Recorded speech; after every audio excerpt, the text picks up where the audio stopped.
જેની જોડે છે એને કોઈ ફરક નહીં પડવાનો, પણ જેની જોડે નથી એ દેવા કરીને થોડા લગ્ન કરવાના. હું વારંવાર કહેતો હોઉં, ઘણાને એવું થાય મારા છોકરાને એવો પહેરાવો છે કે હાથીની પાલખી ઉપર વરઘોડો કાઢવો, પણ હાથીની પાલખી ઉપર વરઘોડો કાઢી એ 5-25 લાખ 50 લાખ કરોડ રૂપિયા વાપર્યા હોય, વરસ પછી એ વરરાજા ગજવામાં હાથ નાખો ને તો 500 રૂપિયા ના નીકળે એવો વરઘોડો ઘટાય ખરો? કોઈ દાડો આપણે આવી ચિંતા કરી કે મારે ખોટા 5 લાખ નહીં વાપરવા, એનો ધંધો નાખી આપીશ, ખોટા 2 લાખ ખર્ચો નહીં કરવો. આ જે દીકરી આવે છે ને એને હું ગાય આપીશ. ગાય કે ભેંસ તમે આપો તો સાહેબ થાય શું? થાય શું? એ ગાય કે ભેંસ એને મહિને 10-15 હજાર રૂપિયા કમાઈ આપે. આપણે દૂરનું નહીં વિચારતા. અત્યારે શું આ બહેનો બેઠી એમને કહું ગમે એટલો ખર્ચો કર્યો હોય તો ચર્ચા શું થાય? તમારે બીજા દાડે તમારી સાડીની જ ચર્ચા થાય. ચર્ચા તો આ જ થાય. ભાઈ હોય જોરદાર કપડા પહેર્યા હતા, અહીં બેઠેલા આ બહેનો. તમે જયારે લગ્ન, હું ભાષણ કરવા નહીં આવે, જયારે લગ્નની વાત કરો બીજા જ દિવસે તને ગયાલી તે સાડી કેમ આવી પહેરી હતી, પેલો કે તે સૂટ જોરદાર પહેર્યો હતો, પેલો કે તે કપડા હારા પહેર્યા, છપારી હારી પહેરી. આટલું જ સાંભળવાનું. અને માની લો તમે લખલૂટ ખર્ચો કરીએ નાખ્યો, દેખાડો કરીએ દીધો, અઠવાડિયું 10 દાડા ધુમાડે બંધ કર્યું ખરું, પણ બીજા દાડે લગ્નના બીજા દાડે શું સાંભળવાનું? જોરદાર કર્યું. તે જોરદાર કર્યું સાંભળવા માટે 10 લાખ થોડા વાપરી નાખાય.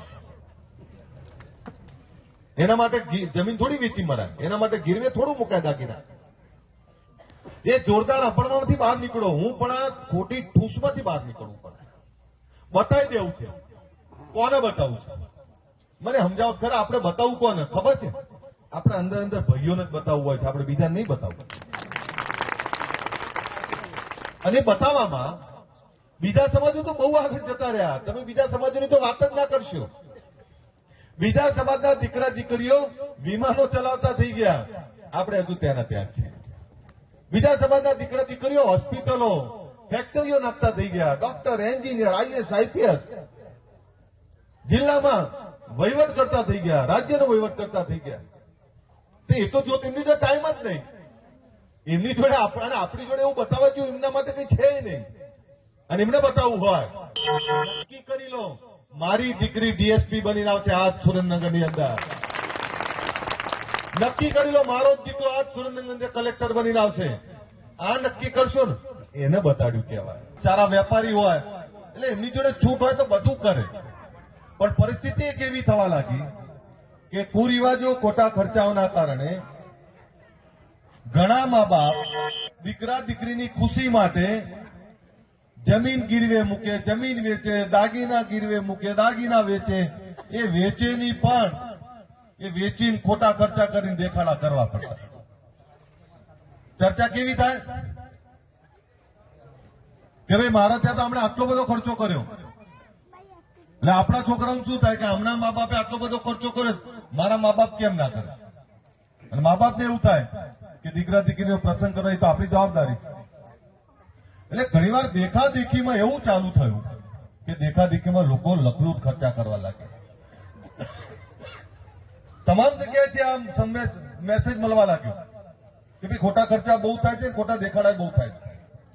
ત્યારે આપણો સમાજ, આપણા સમાજમાં સમાજને કંઈક આપવું હોય તો એ 2-3 બાબતો છે. એ સમાજમાં ખોટા ખર્ચા બંધ થાય, સમાજ એક થાય, સમાજમાં વ્યસન મુક્તિ આવે, બાળકો ભણે. આ બધી જ દિશાઓમાં કામ કરવું પડે.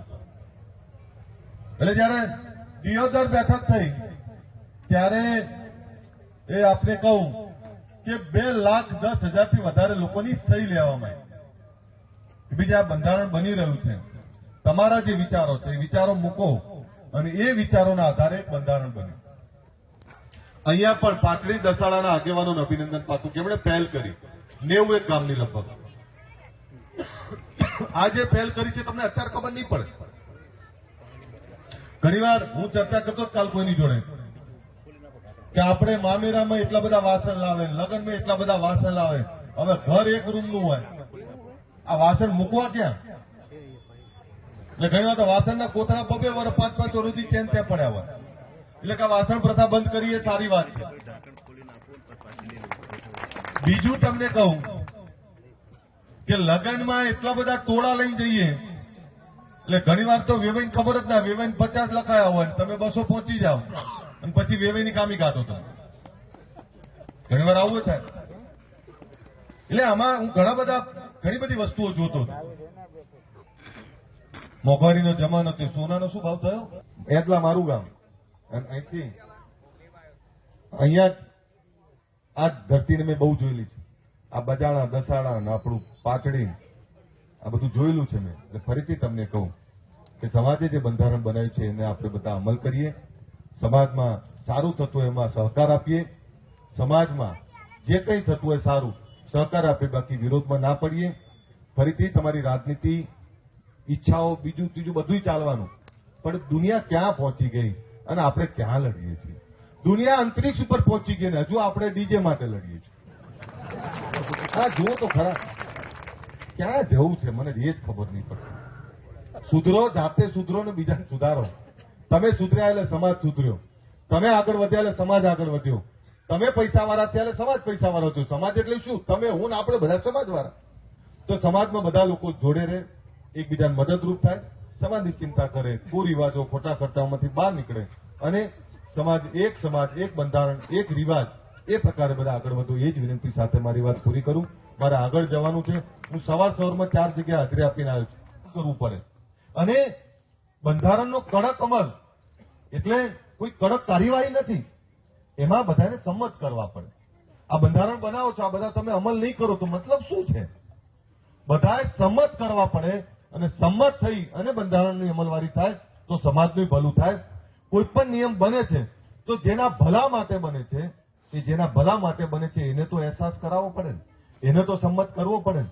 એમ જે કંઈ અત્યારે ચાલી રહ્યું છે એમાં હું એવું માનું છું કે જે કંઈ વ્યવસ્થા છે, જે કંઈ ડીજે વાળી વાત ચાલે છે, દીકરાઓ આપણા છે, સમાજ આપણો છે, એનો બેસીને રસ્તો નીકળે. પણ હમણાં અહીંયા મેં જોયું કે એમાં એક વાત સારી લખી છે કે સાઉન્ડ સિસ્ટમ ગામમાં ગરબા રાખવો હોય તો રાખી શકાય, પણ એ બેઠું સાઉન્ડ બેસાડીને ડીજે નહીં લાવી શકાય. પણ સાઉન્ડ તો હવે જે ગાડીમાં સાઉન્ડ સેટ કરતા હતા એ હવે અહીંયા સેટ કરજો. શું ફરક પડે છે? તમારે તો સાઉન્ડ સિસ્ટમથી જ મતલબ છે ને. જે ગાડીમાં લઈને ફરતા હતા ત્યાં, માફ કરશો, ગીતોનું પસંદગી બહુ ખરાબ હતી, ભલા જે બધા કહેતા હોય. ગીત દ્વારિકાના નાથ મારા રાજા રણછોડ છે, એ ગીત ગઈએ ને તો એક એકના હાથ તરત તાળીઓ પડે ને એકમ ગાય, જોડે ગાય.